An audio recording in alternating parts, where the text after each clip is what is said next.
Praise the lord. ప్రభునందు ప్రియమైనటువంటి దేవుని పిల్లలకు ప్రభువైన యేసుక్రీస్తు వారి నామములో వందనాలు శుభాలు తెలియపడిన పిల్లరా, మరి గడిచిన దినమంతా కూడా ప్రభు తన కృపా వాత్సల్యంలో భద్రపరుచుకుని క్షేమమును ఆరోగ్యమును ఆశను అనుగ్రహించి మరి నూతన దినాన్ని ప్రభు మనకు అనుగ్రహించారండి.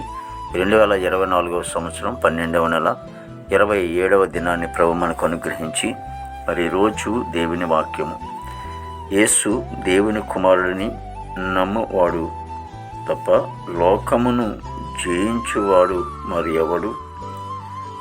యోహాను రాసిన మొదటి పత్రిక 5వ అధ్యాయం 5వ వచనం. వాక్యము నమ్మదగినది, పూర్ణాంగీకరమునకు యోగ్యమైనదని దేవుని వాక్యం సెలవిస్తూ ఉంది.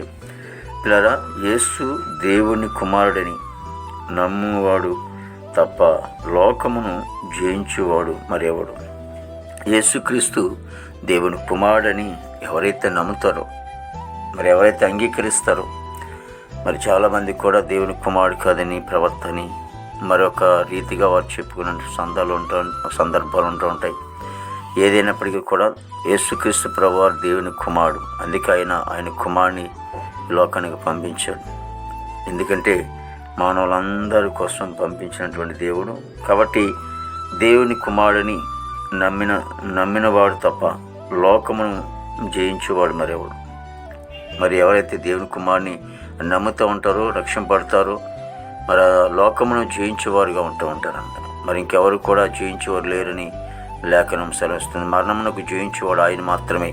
మరణపు ముళ్ళుని విరిచిన వాడు మాత్రం యేసుక్రీస్తు ప్రభు మాత్రమే. కాబట్టి ఇంకెవరు కూడా లేరు అనేది లేఖనం సెలవిస్తూ ఉంది. కాబట్టి మరణపు ముళ్ళుని విరిచినటువంటి గొప్ప తండ్రి, ఆయన తిరిగిలేసినటువంటి వాడు. మరి మనము కూడా ఆయన తిరిగిలేసినట్లుగా సమాధిలో నుండి మనం కూడా తిరిగిలేసినటువంటి సందర్భం ఉంటుందని లేఖనం సెలవిస్తూ ఉంది. కాబట్టి యేసుక్రీస్తు ప్రభువారి లోకానికి రావడానికి ఉద్దేశం ఏంటంటే సర్వ మానవులందరినీ కూడా రక్షించుకోవడానికి ఈ లోకానికి వచ్చాడు. ప్రార్థన చేసుకుందాం. ప్రేమగల తండ్రి, కృపలేసు నీకు స్తుతులు చెల్లిస్తున్నాం ప్రభు. గొప్ప దేవునికి వందలు, జీవాధిపతిన తండ్రి, జీవగల దేవానికి స్తోత్రాలు చెల్లిస్తున్నాం ప్రభు.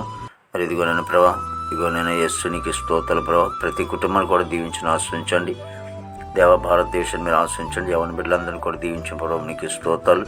భారతదేశాన్ని తండ్రి, భారతదేశంలో ఉన్నటువంటి లేక ప్రభావాన్ని ఇదిగోనైనా విదేశాల బిడ్డలందరూ కూడా మంచి ఆరోగ్యంతో నింపండి దేవ. మా దేశ పాడి పంటనంతా కూడా మీరు ఆశ్రయించమని ప్రార్థిస్తున్నాం తండ్రి. నేను తండ్రి కోర్టు గొడవలు, కేసు గొడవలు అన్నీ కూడా కొట్టివేయండి. హాస్పిటల్ రూమ్ స్వస్థపరచండి తండ్రి.